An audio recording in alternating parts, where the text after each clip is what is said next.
This week there, I'm actually going to be talking COVID-19 and not the bad parts of COVID-19. One of the things that we've found during our journey in the last 6 months is that there's been many positives that have come out of COVID-19. This week there, I'm at the Rockhampton Girls Grammar School, and like many schools, so much of the school has been impacted by COVID-19. But instead, they've actually gone to gardening.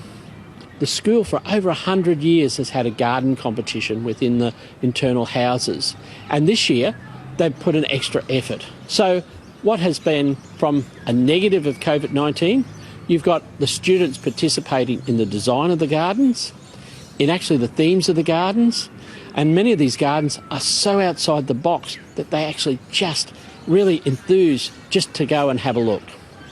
Now, gardening there is one of the really good pursuits during COVID-19 times.